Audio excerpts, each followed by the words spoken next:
Daily. Taste the Daily. Jubilee Hills assembly ఉప ఎన్నికపై BRS working president KTR కీలక వ్యాఖ్యలు చేశారు. అభ్యర్థిని ముందు ప్రకటించడమే తమకు తొలి విజయమన్నారు.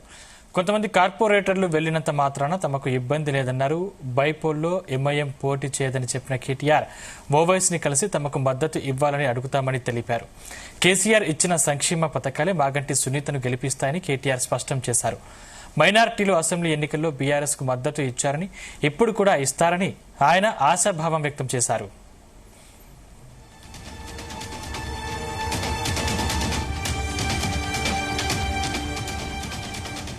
ఇదే అంశానికి సంబంధించిన మరింత సమాచారం మా బ్యూరో చీఫ్ నరేందర్ అందిస్తారు. నరేందర్.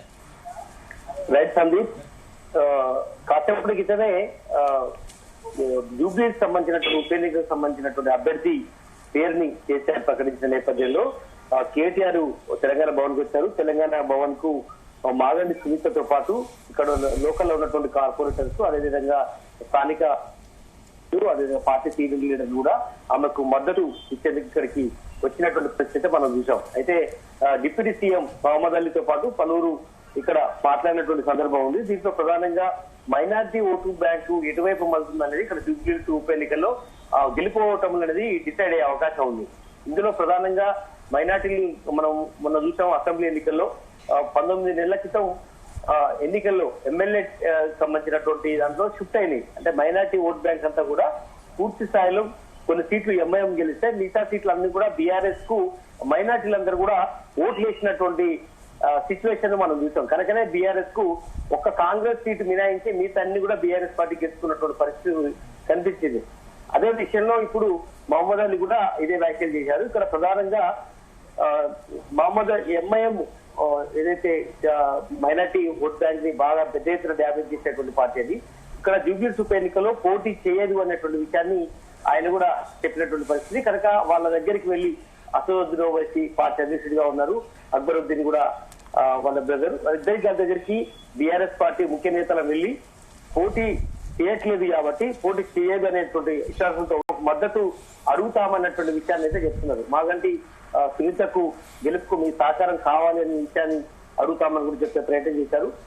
ప్రధానంగా కేసీఆర్ ఇచ్చినటువంటి సంక్షేమ పథకాలు, మాగంటి చేసినటువంటి వ్యాఖ్యల కారణంగానే ఇక్కడ ఖచ్చితంగా ఉప ఎన్నికల్లో తమ అభ్యర్థి గెలవబోతున్నారని కూడా చెప్పే ప్రయత్నం చేశారు.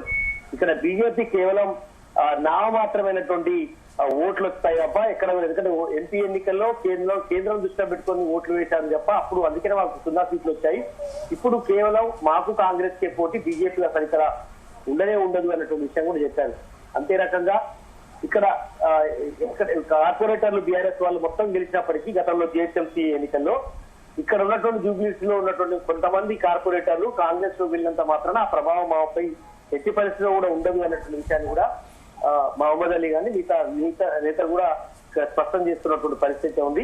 మైనార్టీలు కూడా పెద్ద ఎత్తున ఉన్నారు. బోరబండ గాని, జూబ్లీహిల్స్, అదేవిధంగా రేవంత్ నగర్, ఇట్లా చాలా మంది కూడా ఉన్నట్టు నేపథ్యంలో అక్కడ వాళ్ళందరూ కూడా మైనార్టీ వాళ్ళందరూ కూడా బీఆర్ఎస్ ఓట్లు ఇస్తారనే విషయాన్ని కూడా చెప్పే ప్రయత్నం చేస్తారు. ఎంఐఎం ప్రధానంగా మాకు మద్దతు ఇస్తుందన్నటువంటి ఆశాభావాన్ని వ్యక్తం చేస్తే మాగంటి అన్న ఇవన్నీ కూడా అక్బర్ వీళ్ళందరికీ మొదటికి ఉంది.